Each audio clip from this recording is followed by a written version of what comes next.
तब किशोरी जी की सहचरियां प्रकट हुई और कहा कि हे नारद, आपने हमारी किशोरी जी को बहुत सुख प्रदान किया है।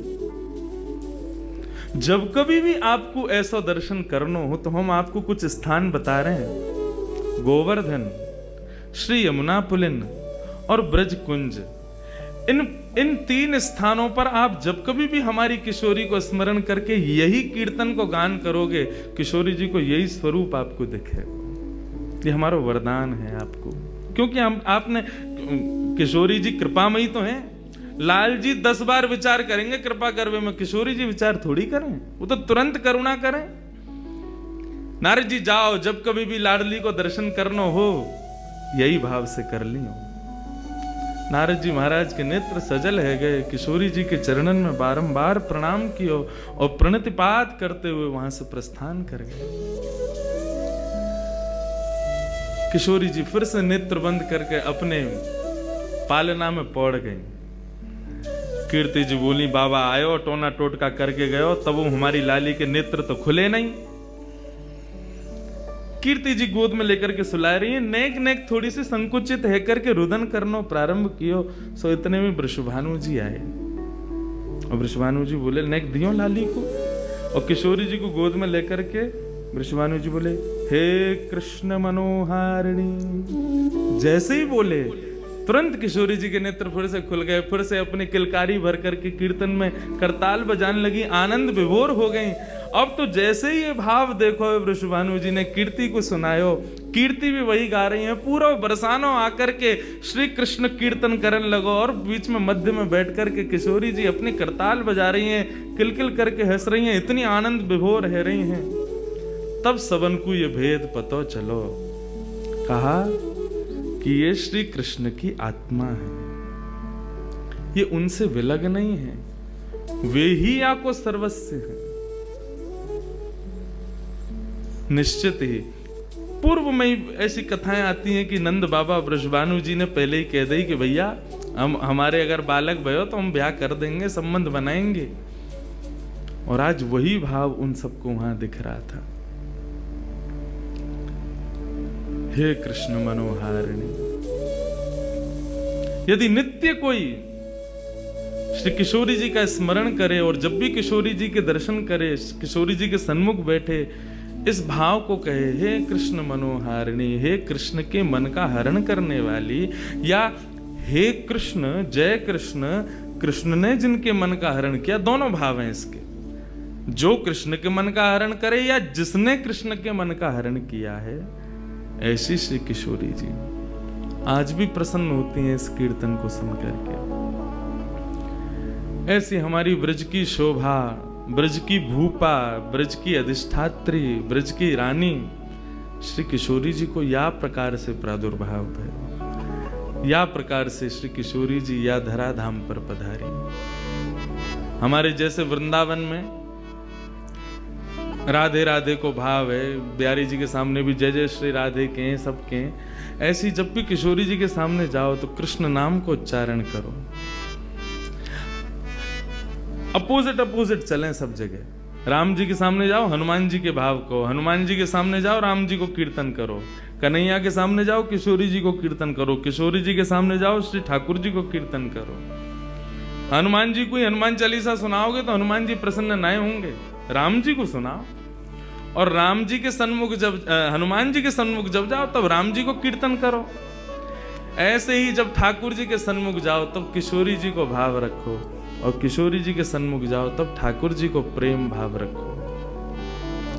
यही भाव है। एक कथा ये तो थी किशोरी जी कैसे प्रकट भई, कैसे उनके भाव। अभी एक भूमिका सी बना लो, न तुम मुझे पहचान लो, न मैं तुम्हें पहचान लूं, अनेक यहाँ को वातावरण में नेक में ढल जाऊं। इतना अत्याचार मत करो, जल्दी आन दो मुझे। किशोरी जी को प्रादुर्भाव एक बाह्य एक स्ट्रक्चर बना लूं, फिर घुसेंगे भीतर रस में। अभी चीनी डरी है ना, एक बार चाशनी बनन दो। अब सबरे ऐसे मुंह को टकटकी लगा के देख रहे, अभी गुल्ला में हमें रस में डाल दो। प्रेम से कहो, हे कृष्ण मनोहारिणी, हे वृंदावन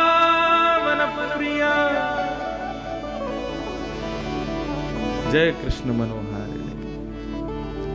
एक सुंदर पद है। ये तो रहो किशोरी जी को प्रादुर्भाव को भाव। अब एक पद है जामें ठाकुर जी और किशोरी जी की प्रथम भेंट लीला के बीच में कब भई, वाको भाव है। आहा, मधुमास सारंग।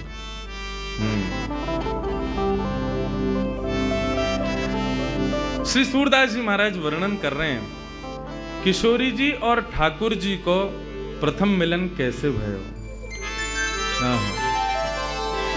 ठाकुर जी खेलवे के काजे निकले हैं अपने घर से, अपने भवन से, और यहाँ किशोरी जी भी आज भ्रमण करती करती आ गई हैं श्री वृंदावन यमुना पुलिन पर। वहीं दोनों को मिलन है वे वारो श्री सूरदास जी वर्णन कर रहे हैं। किशोरी जी के प्रादुर्भाव को भाव सुनो, अब प्रथम मिलन को भाव सुनो, फिर के बाद एक भाव और सुनेंगे।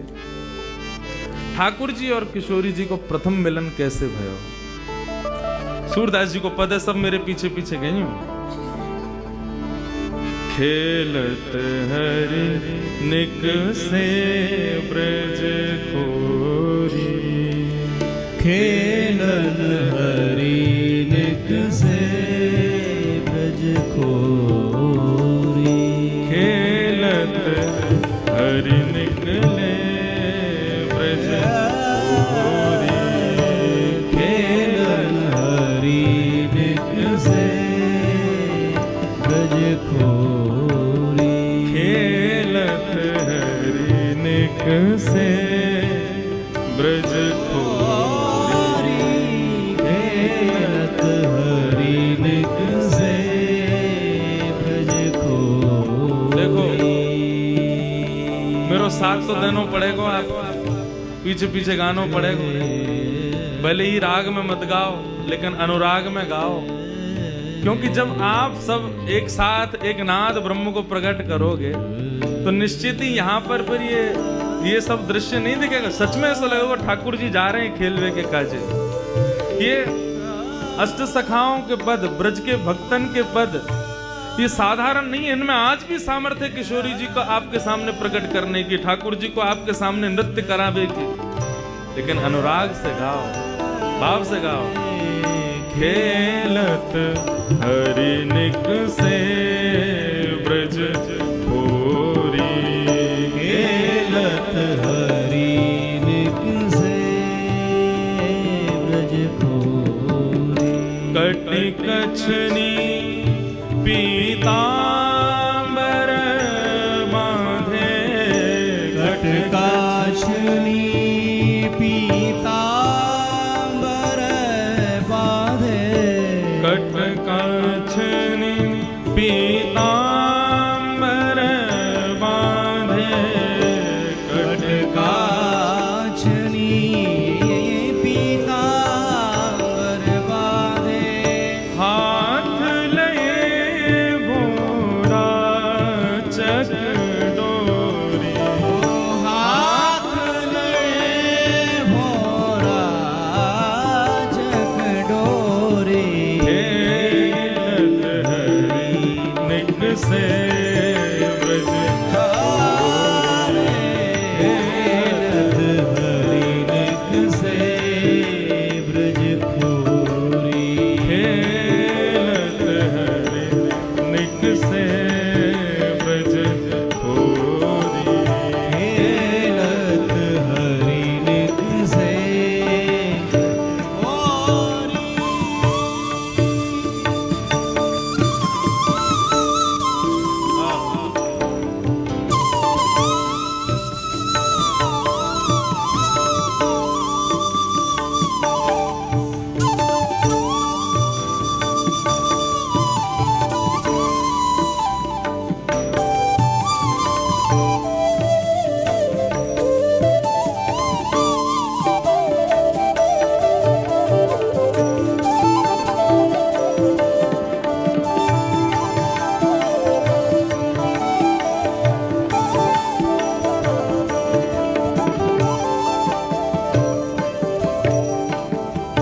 गए श्याम रवि तन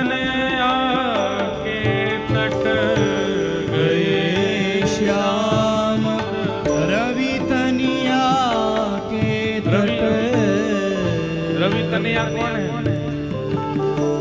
रवि यानी सूर्य, उनकी पुत्री कौन? यमुना जी। कहाँ जा रहे हैं ठाकुर जी? यमुना के तट पर जा रहे हैं। कैसे जा रहे हैं? गए श्याम रवि तनया के तट, गए श्याम रवि तनिया के तट, लसती चंदन की खोरी हो, लसत चंदन की खोरी,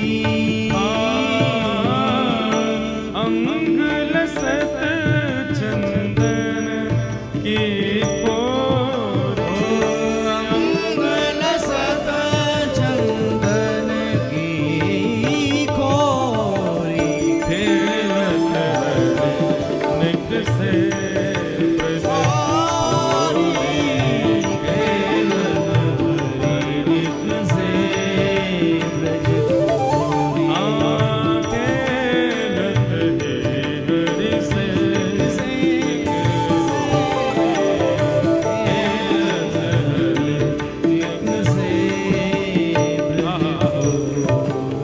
रवि तनया के तट पर पहुंच गए।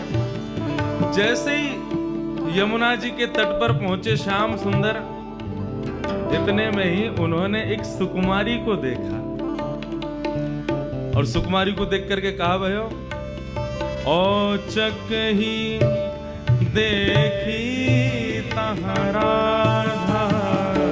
औचक ही देखी तहरा, औचक ही कैसे मतलब?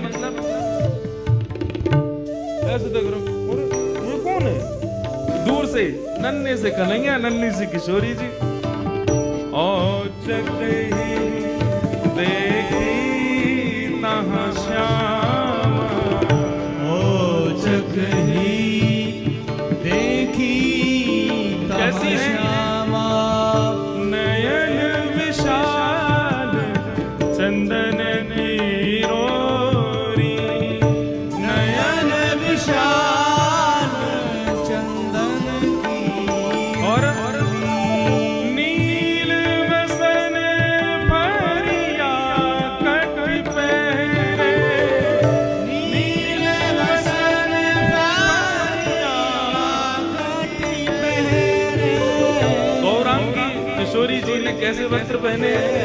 बोले नील कमल जैसे नीले वस्त्र पहने। दर्शन करो, नन्ही सी किशोरी जी है, नीले वस्त्र पहने। और क्या पहनो? लहंगा फरिया पहनो है किशोरी जी ने।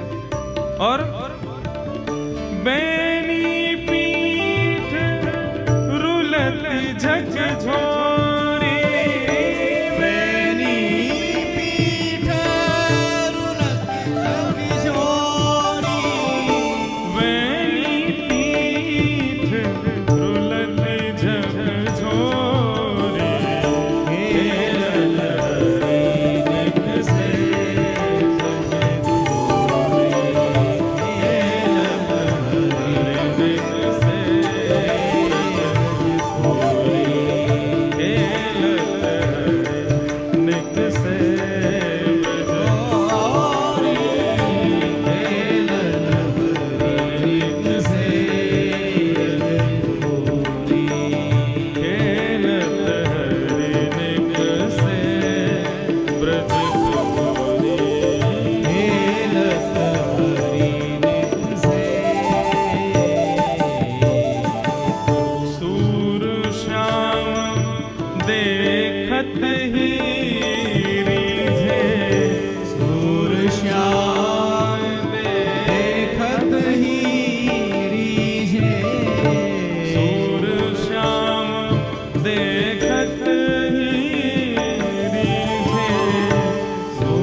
खगोरी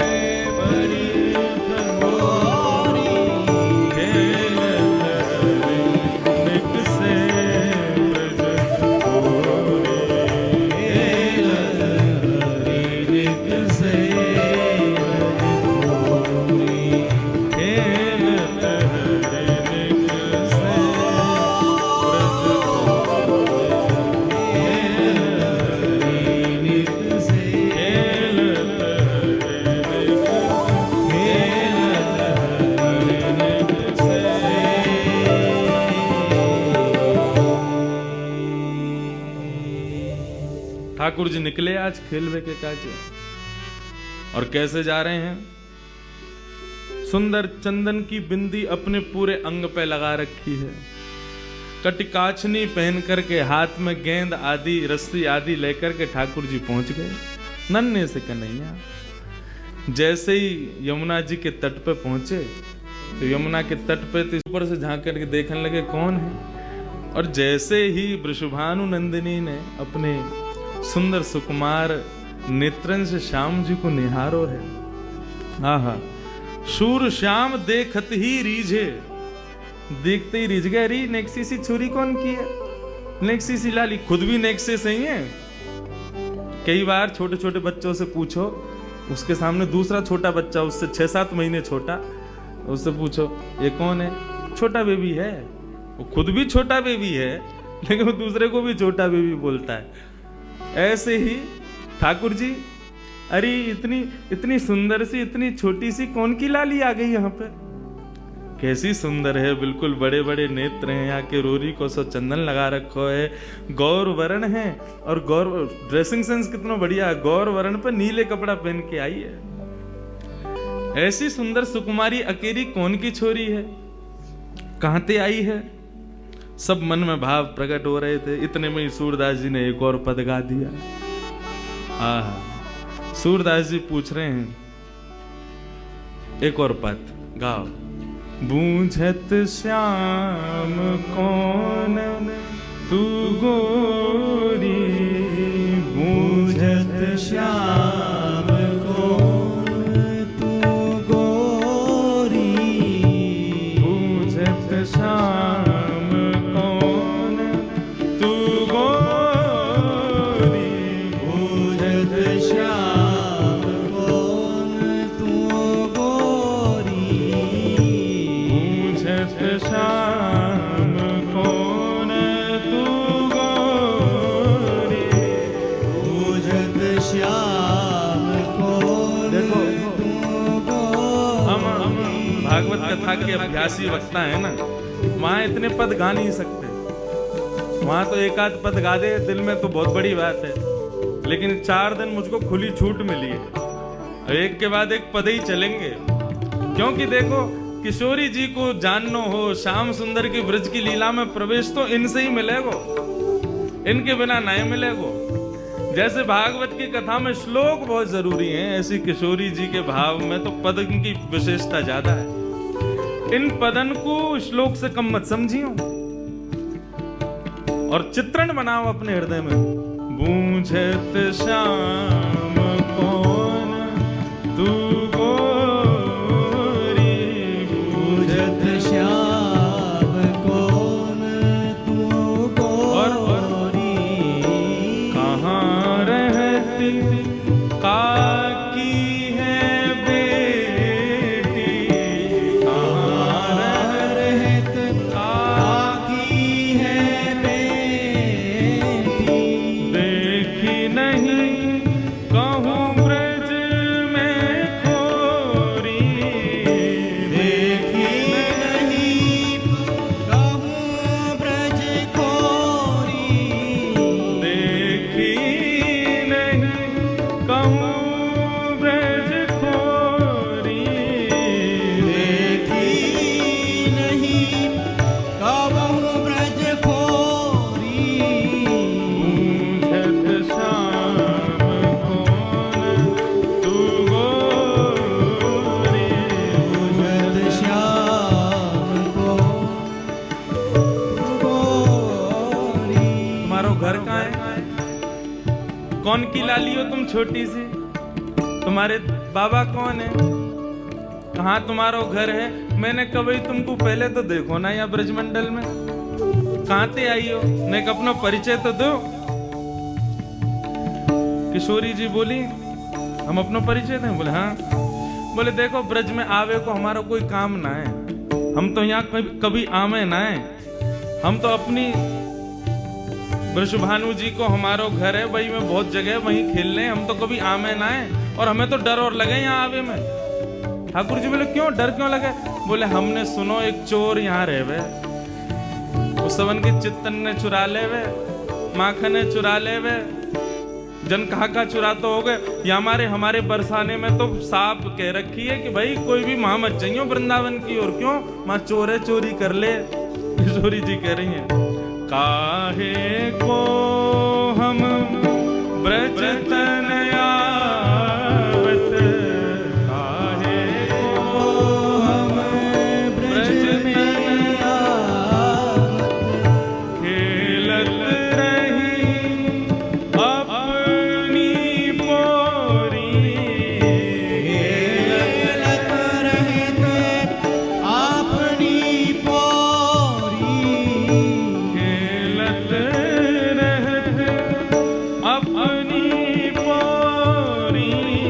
खेलत रहते अपनी पोरी। हमें डर लगे ब्रज में आने में, क्यों डर लगा? सुनत रहत श्रवणन नंद ढोटा, सुनत रहते श्रवणन नंद ढोटा, सुनत रहत श्रवणन नंद ढोटा, सुनत रहते श्रवणन नंद ढोटा, करत रहत माखन की चोरी, करत फिरत माखन की चोरी, करत रहत माखन की चोरी। करत फिरत माखन की चोरी। हमने सुनो एक चोर रहे यहाँ पे, वहां के डर के मारे कोई ना आवे। हमारे बाबा नु मना करिए, हमारी मैया नु मना करिए, मां मत जाइयो, एक चोर रहे। और मुझे तो लगो तुम ही वो चोर हो। जाए साहब के तुम्हारे नैन मटक रहे हैं ना, जाए साहब की तुम्हारी बातें तो यूं लग रहा है कि वो नंद को धोटा तुम ही तो ना हो कहीं। ठाकुर जी बोले ना ना, ये सब कहा तुम तो कोई ने गलत कह दी है। लोगन को काम ही है, कोई अच्छो करवे जावे वाके पीछे पड़ जावे। और तुम बताओ, मैंने तुम्हारो कछु चुराया हो? देख लो पहले ही, कछु ना चुराया ना तो फिर लोगन की बातों में क्यों आ रही हो? हमने तुम्हारो कछु नहीं चुराया तो फिर हमें चोर मत समझो। इस चैनल को सब्सक्राइब कर लीजिए, लेकिन अगर आप आधिकारिक हो तो ही, अगर आप आधिकारिक नहीं हो तो इस चैनल को सब्सक्राइब नहीं कीजिए, क्योंकि ये चैनल आपके लिए नहीं है। और अगर आप चाहते हो कि इसी तरह और वीडियो आते रहे तो इस वीडियो को लाइक कर दो।